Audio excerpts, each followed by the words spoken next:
On today's video, I'll talk briefly about the coronavirus, and then I'll share some input that some of you gave about last Friday's video, where I discussed the plant-based diet and some of the issues and problems that come from adopting a high-carb diet and trying to beat diabetes.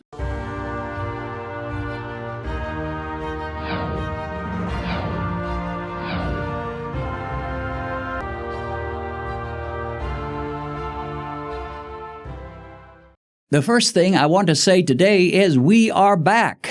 We made it back from Nigeria last Thursday afternoon. Benedict and I are both exhausted but grateful for yet another mission completed and successful. For those of you who prayed for us and those who donated to help us cover our budget, thank you, thank you, thank you. We appreciate you. The mission was blessed, and we were excited to see the Nigerians responding to the gospel of Jesus and eager to learn the ways of God from the Bible lessons that we taught in the morning conferences. We provided a free medical clinic where around 235 people came to be screened for malaria, diabetes, and high blood pressure. Those who tested positive for these conditions were given free medication. Some of you have said that you missed Benedicta lately, and the reason for that is that she went over to Nigeria a couple of weeks ahead of me to coordinate the mission and make preparations. I would have had her on today to say hi, but she has a really bad cold, and she's exhausted, so you'll have to wait to see her. But in order for you to get your Benedicta fix, I thought I'd share a couple of brief video clips of her ministry. When Benedicta ministers, she does not just quietly teach the Bible. She teaches, she exhorts, she sings, and she dances.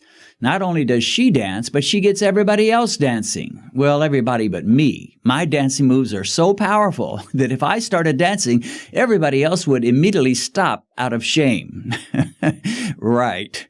Well, anyway, dancing among Christians is a part of the Nigerian culture. Now, if Americans dance like this, people might think it's strange, but to tell a Nigerian not to dance would be like telling a bird not to chirp. When we go to Nigeria, we go there not to change the culture, but to change hearts through the gospel of Jesus.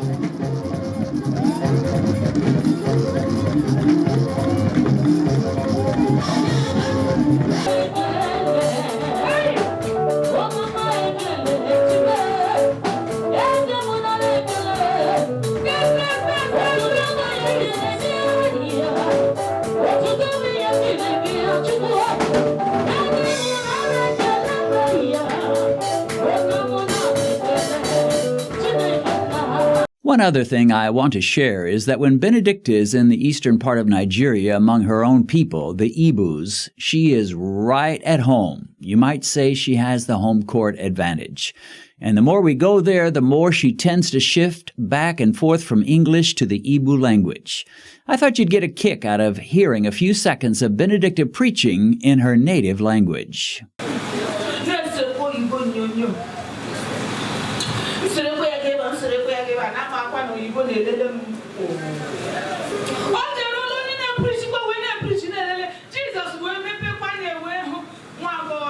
When we returned, we were astonished at how the coronavirus has gone into overdrive. It was a definite concern when we left, but by the time we returned, it had turned into a pandemic.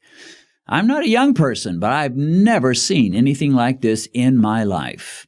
At the end of our mission, we heard that the U.S. had stopped incoming flights from Europe. Now, frequently, when we fly to Africa, we fly either to London or Amsterdam and then lay over for a while and then fly on to Africa. Had we done this on this trip, I don't know how we would have gotten back. But as God would have it, this time we were able to get a flight that was straight from Atlanta to Lagos, Nigeria, and then Lagos back to Atlanta, so there was no problem with our returning flight, and thank God for that. We hope to have a video report completed and posted on our YouTube ministry channel in a few weeks. The ministry channel goes simply by my name, Dennis Pollock.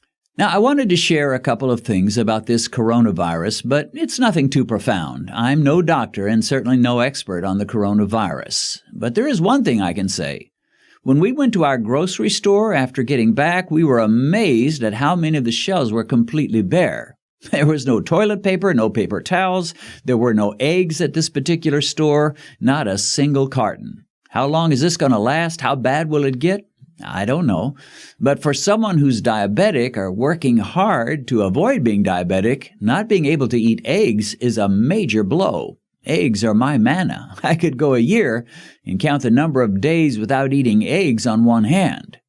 Now, one partial remedy that's easy to do, and many of you probably need to do anyway, is to cut the number of meals you eat per day.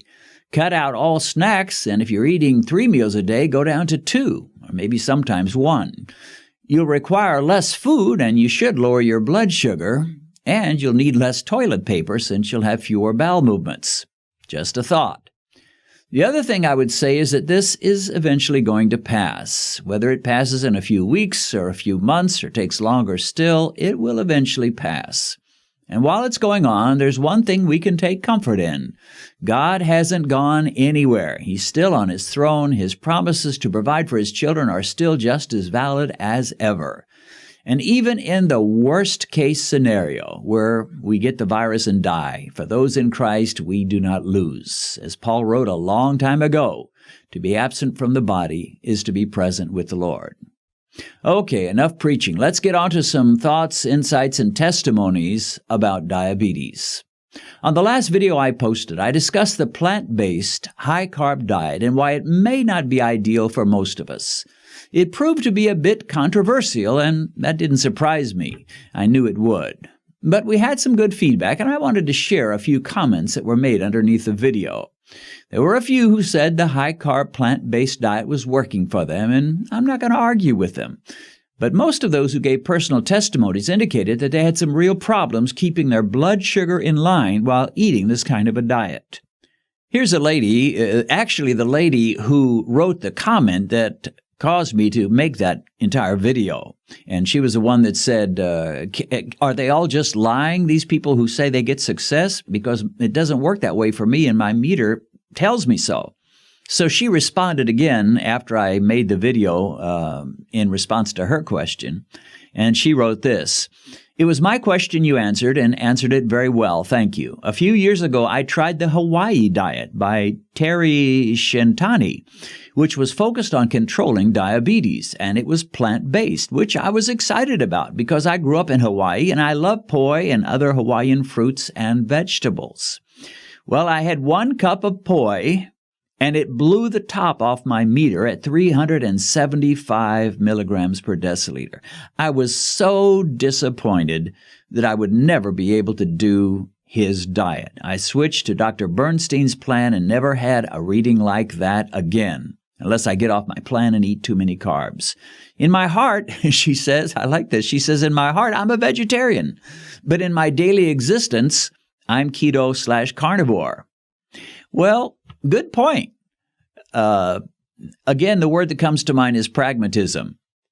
In theory, the plant-based whole food diet is just a beautiful diet. It seems so healthy. You've got all these colorful vegetables. You've got quinoa and rice and, healthy things that grow out of the ground. You're saying no to, bloody meat. You're saying no to candy. You're saying no to sugar.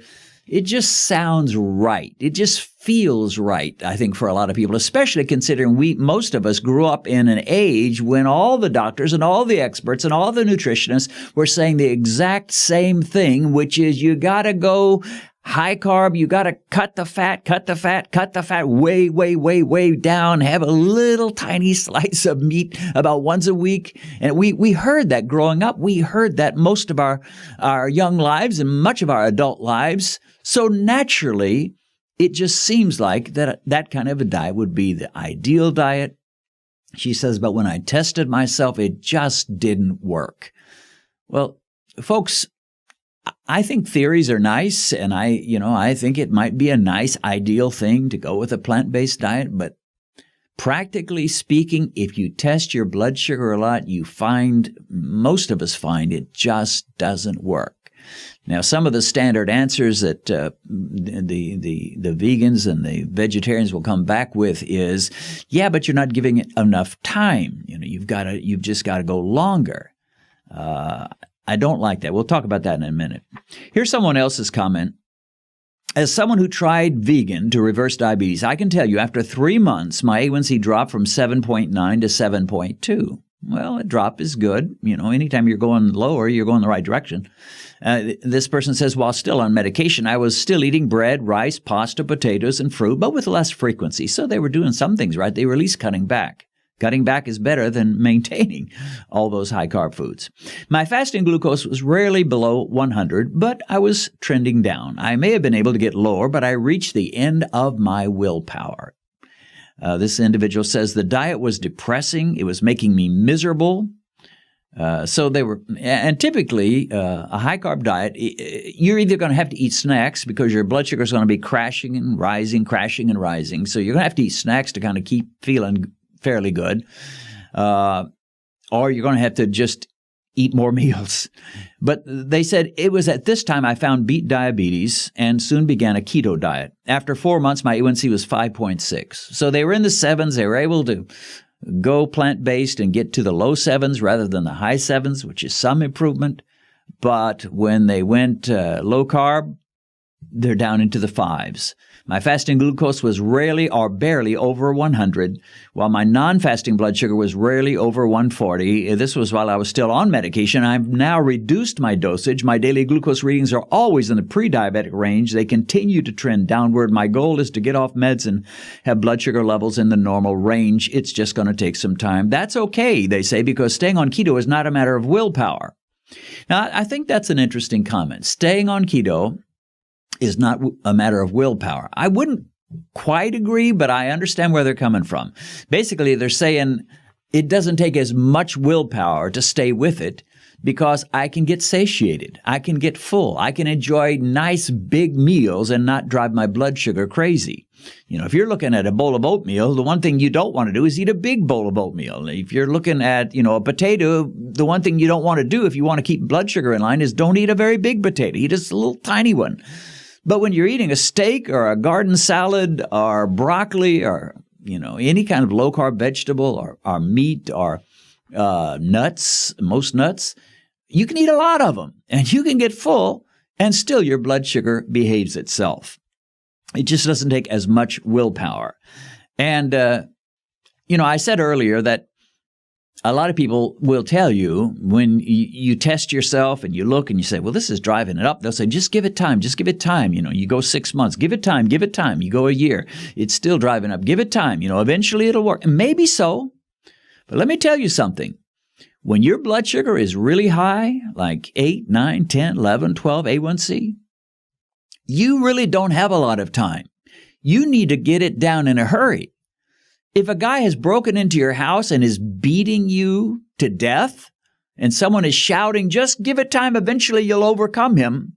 Just like, I don't have a lot of time, I'll be dead in 5 minutes.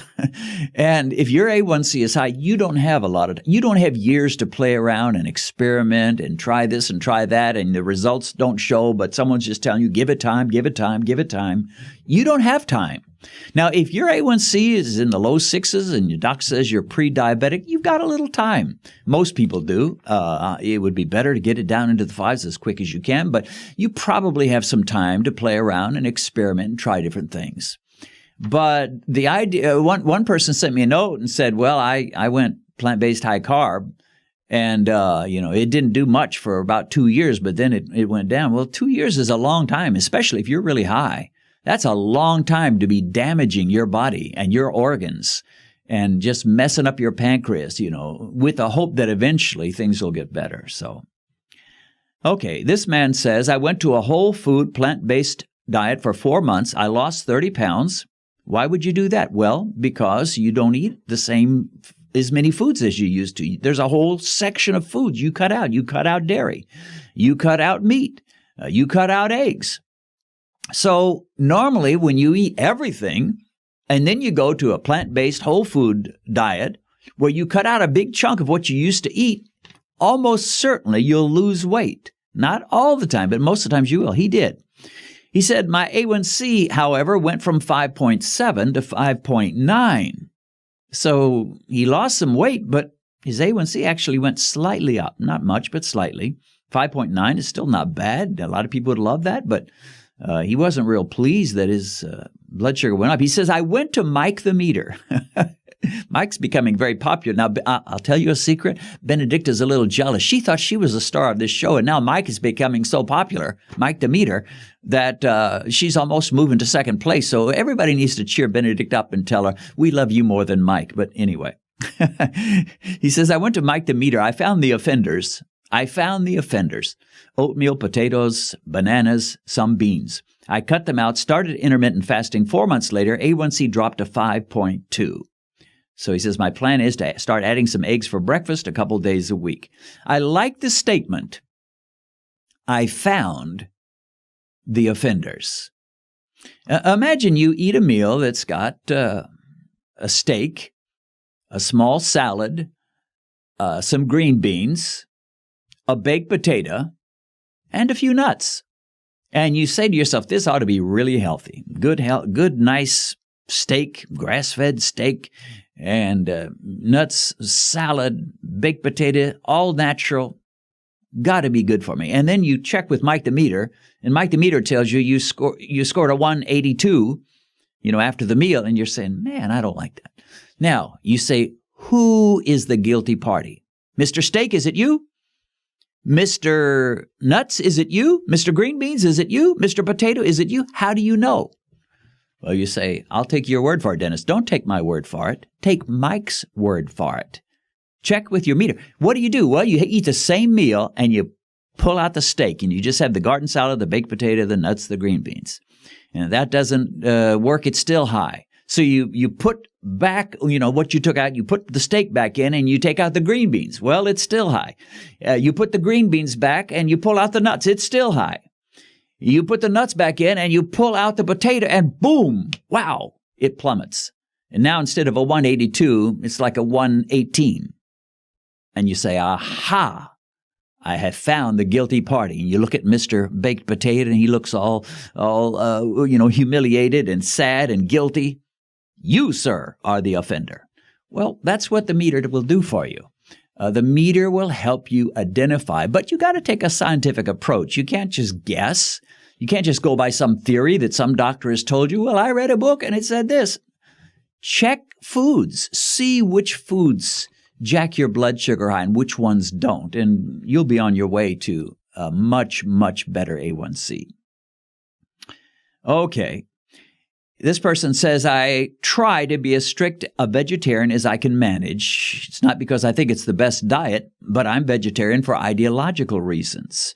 I think it's worth giving up a little of my health in order not to feel guilty about contributing to the notoriously well-known inhumane practices of the dairy, poultry, meat, fish industry.